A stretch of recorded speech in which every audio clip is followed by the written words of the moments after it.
ప్రభు యేసు నా రక్షక నసగు కన్నులు నాకు నిరతమునే నిన్ను చూడ. ప్రభు యేసు నా రక్షక నసగు కన్నులు నాకు నిరతమునే నిన్ను చూడ. అల్ఫాయు నీవే ఒమేగాయు నీవే, అల్ఫాయు నీవే ఒమేగాయు నీవే. ప్రభు యేసు నా రక్షక నసగు కన్నులు నాకు నిరతమునే నిన్ను చూడ. ప్రభు యేసు నా రక్షక నసగు కన్నులు నాకు నిరతమునే నిన్ను చూడ. ప్రియుడైన యోహాను పద్మసులో ప్రియమైన యేసుని స్వరూపము. ప్రియుడైన యోహాను పద్మసులో ప్రియమైన యేసుని స్వరూపము. ప్రియమార జోచి బహుధన్యుడయే, ప్రియ ప్రభు నిన్ను చూడనిమ్ము. ప్రియమార జోచి బహుధన్యుడయే, ప్రియ ప్రభు నిన్ను చూడనిమ్ము. ప్రభు యేసు నా రక్షక నసగు కన్నులు నాకు నిరతమునే నిన్ను చూడ.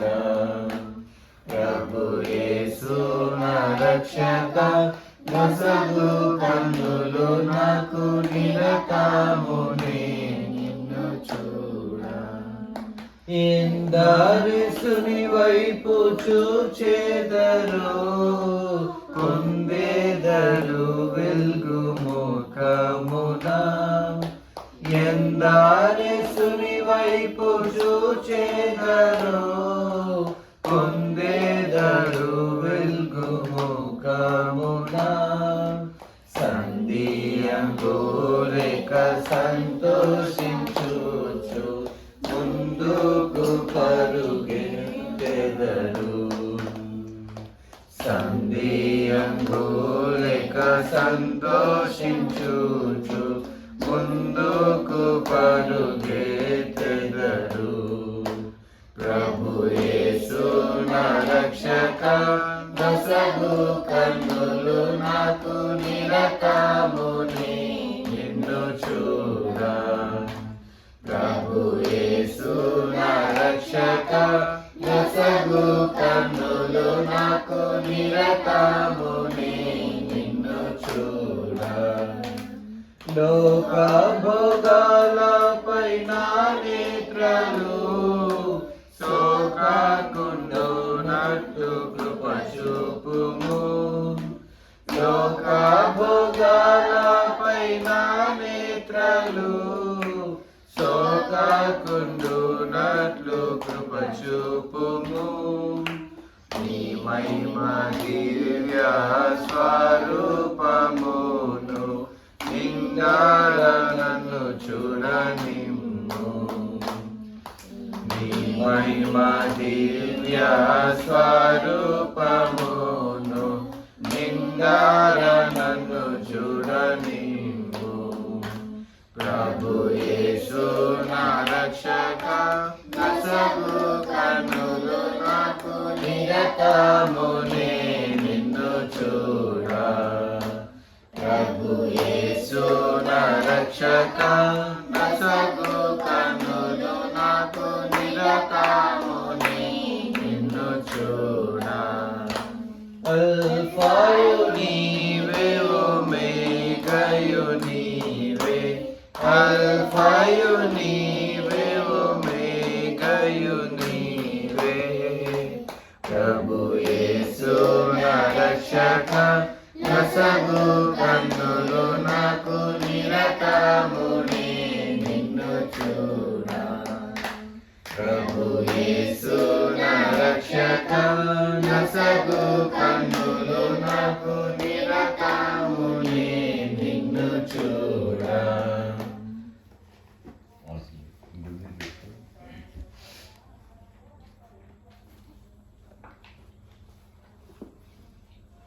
పరిశుద్ధ గ్రంథం నుంచి లూకాసు వార్త 2వ అధ్యాయం.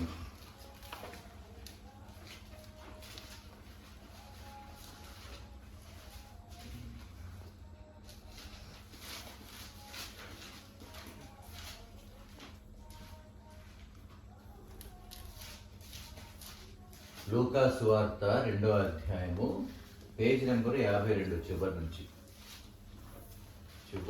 52 పేజ్ నెంబర్ తీసారా?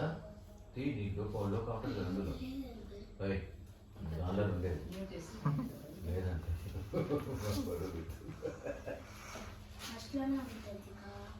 లూకాసు వార్త, మత్తయి సువార్త, మార్కు సువార్త, లూకాసు వార్త 2వ అధ్యాయం చూడు అటువైపు అటు కాదు 51వ వచనం చదవండి. అంతటా ఆయన వారితో కూడా బయలుదేరి నజరేతుకు వచ్చిన వారికి లోబడి ఉండెను. తర్వాత మరొక మాట చదువుతుంటాం. 49 కూడా చదవండమ్మా. ఆయన మీరేలా నన్ను వెతుకుచుంటది, నేను నా తండ్రి పని మీద ఉండి ఉండవలని మీరు ఎరుగురా. మార్తను చదువుతాను. 49 చదవమ్మా.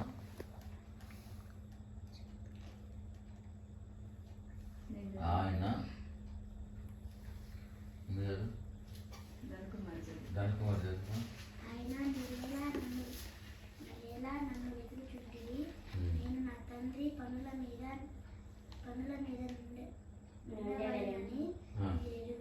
మీరెరుగరా. Very good. ఇక్కడ 2 మాటలు మనం చదువుకున్నాం. ఎవరు ఈ మాటలు అంటుంది? యేసుప్రభు వారు చెప్తున్నారు. యేసుప్రభు వారికి అని ఈ మాటలు చెప్పినప్పుడు ఎంత వయసు తెలుసా? 12 సంవత్సరాలు. ఎంత వయసు? నీకెన్ని? నీకు నీకు నీకు 12. ఆ వయసు అన్నమాట. నీకేందయ్యా? వెనకలా ఊరిపోతున్నాడు కనబడుతుంది. నీకేంది? 12. నీ వయసు అన్నమాట. నీ వయసు ఉంటాడు యేసుప్రభు. ఎంత వయసు? 12. చూడు 12 అంటారేమో. చూడండి 40 వచ్చిన చదవండి. 40 వచ్చిన లూకాసు వార్త 2వ అధ్యాయం 42 వచనం చదవండి. ఆయన 12 ఏళ్ల వాడై ఉన్నప్పుడు ఆ పండుగను ఆచరించుటకై. ఎన్ని సంవత్సరాలు అంట? 12 సంవత్సరాలు. 12 సంవత్సరాలప్పుడు యేసు ప్రభు వారు ఎక్కడికి వెళ్ళారు? యెరూషలేము మందిరానికి వెళ్ళారు. మన మందిరానికి వచ్చాడు సార్. అప్పుడు ఎప్పుడు వచ్చాడు? 12 ఏళ్ళప్పుడు. మనది కూడా యెరూషలేము మందిరమేగా. మరి యెరూషలేము మందిరానికి వచ్చాడు. యెరూషలేము మందిరానికి. అయితే పండగకి యెరూషలేము మందిరానికి వచ్చి చాలామంది వచ్చారు. చాలామంది వస్తే ఆ పండగ చూసుకొని మళ్ళీ వెళ్ళిపోయారు అందరూ. వీళ్ళమ్మ, వీళ్ళ నాన్నగారు మరియమ్మ, జోసెఫ్. యేసుక్రీస్తు ప్రభు వారి యొక్క తల్లిదండ్రులు ఎవరు? మరియమ్మ, యోసేఫ్ కదా. జోసెఫ్. చాలామంది గుమిగూడి వచ్చారు కదా. ఆ పండుగ అయిపోయిన తర్వాత మళ్ళీ ఇంటికి వెళ్ళిపోతున్నారు.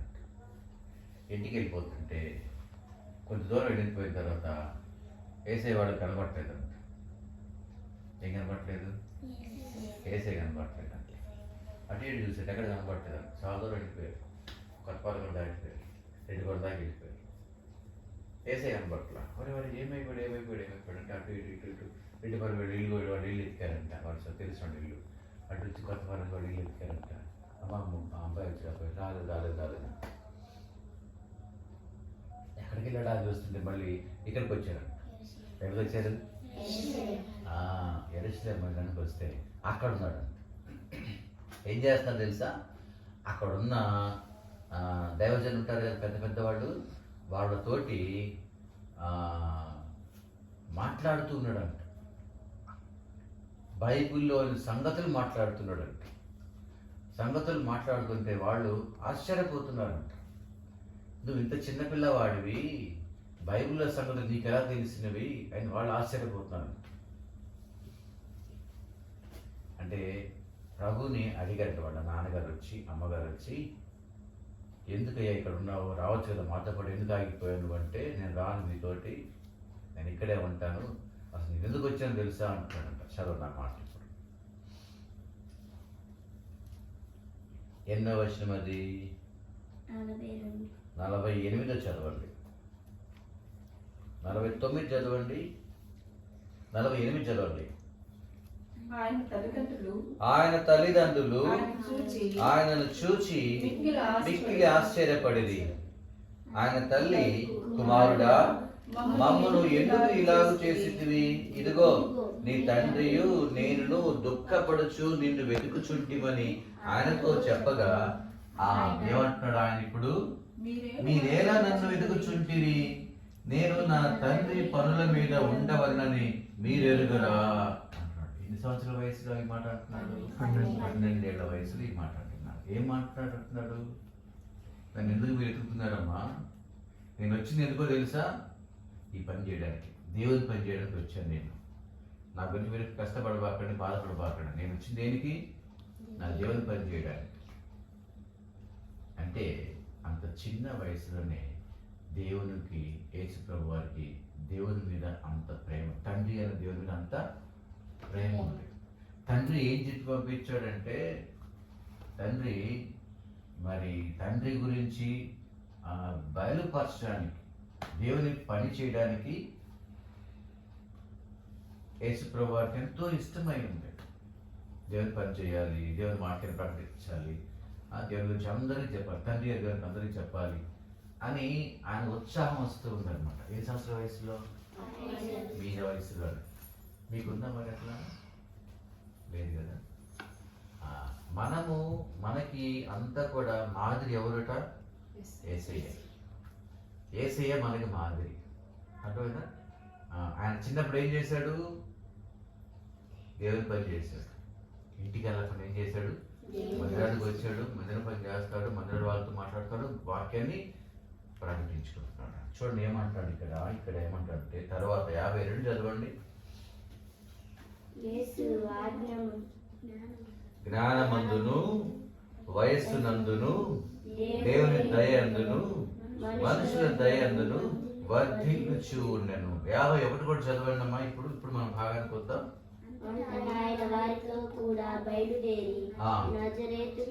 నజరేతునకు వచ్చి లోబడి ఉండెను. ఎవరికి లోబడ్డాడట? తల్లి తండ్రికి లోబడ్డాడట. వారికి ఏంటో వారికి తల్లిదండ్రులు అన్నమాట. మీరు లోబడుతున్నారా మరి? యేసయ్యే మనిషిగా వచ్చిన తర్వాత తల్లికి తండ్రికి లోబడి ఉన్నాడంట. మీరు లోబడి ఉంటున్నారా? తల్లికి తండ్రికి, మీ పేరెంట్స్కి, తల్లిదండ్రుల పేరు లోబడి ఉంటున్నారా? ఒక మాట అంటే, పోమా పోమా, అమ్మమ్మ అక్కడ పోయిరమ్మా, కొట్టు దుకాణం దగ్గర పోయి, ఏమన్నా పోమా, నేను ఆడుకోవాలమ్మా, తొక్కుడు బిళ్ళ, మీ కదా మనకి ఆడేది, అవునా కదా? యేసయ్య ఏమంటాడు ఇక్కడ? తండ్రికి తల్లికి లోబడి ఉన్నాడట. మనం అంటున్నాం అలాగా?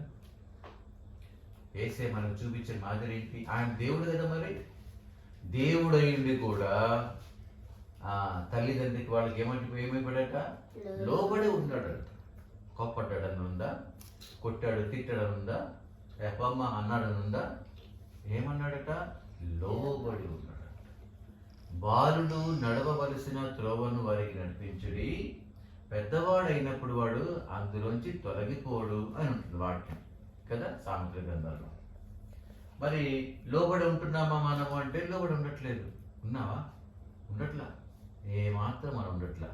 స్కూల్కి వెళ్ళామంటేనేమో, అమ్మా నేను పోను మా స్కూల్కి, మేడం నేను పోను స్కూల్కి, బాగాలేదు. ఎప్పుడు కూడా పిల్లలుగా మనం ఏం చేయాలంట?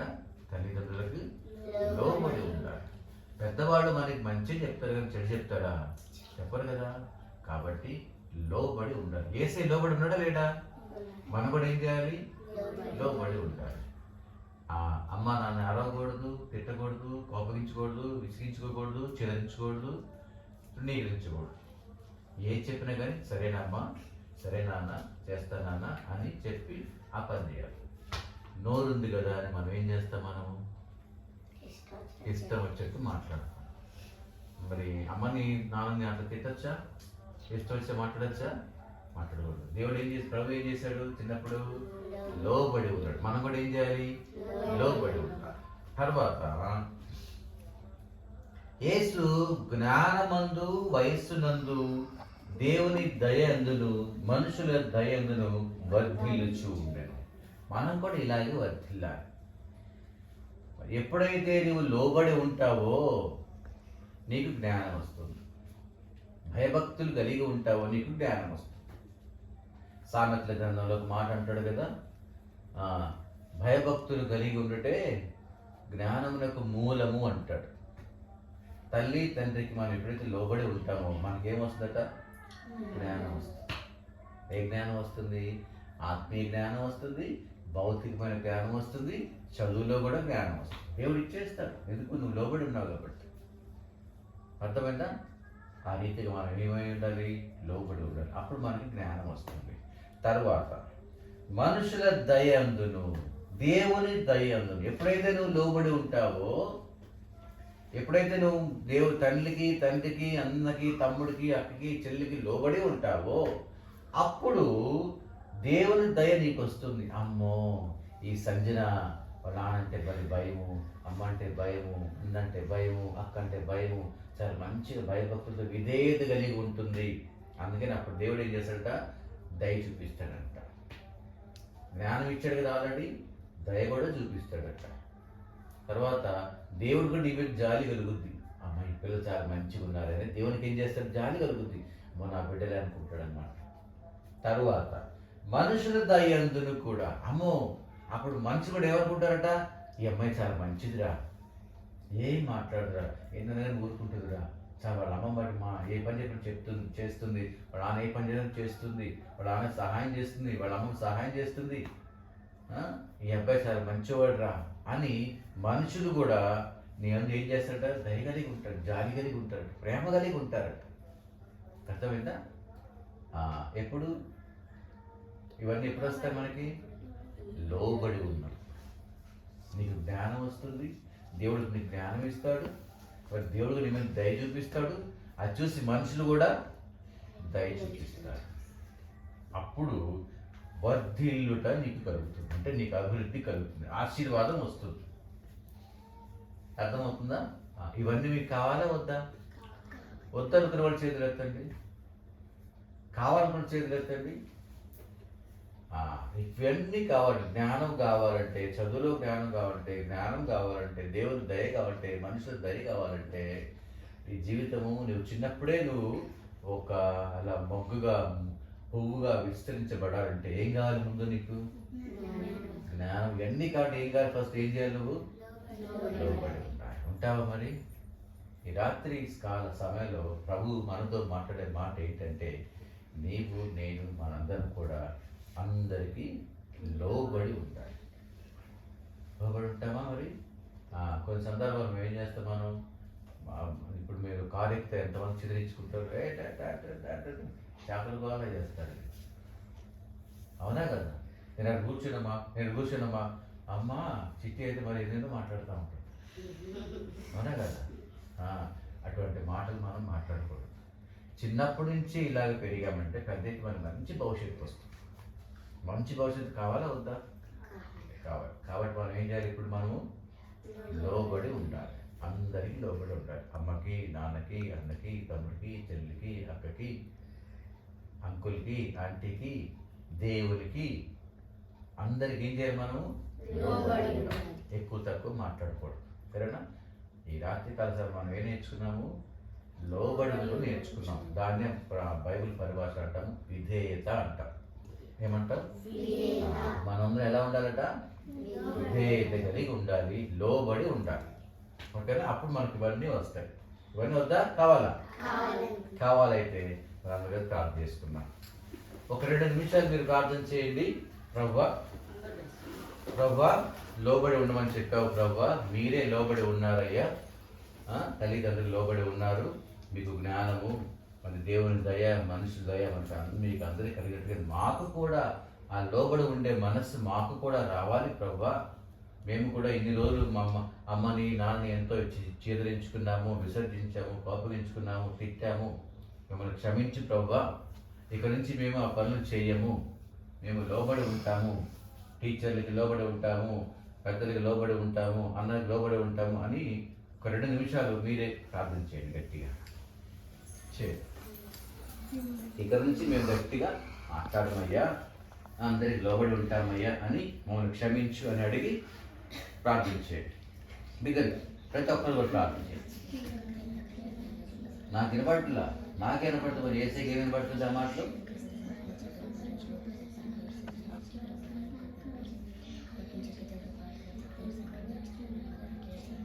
గట్టిగా బిగ్గరగా ఈ టాప్ పైకి లేచిపోవాలి.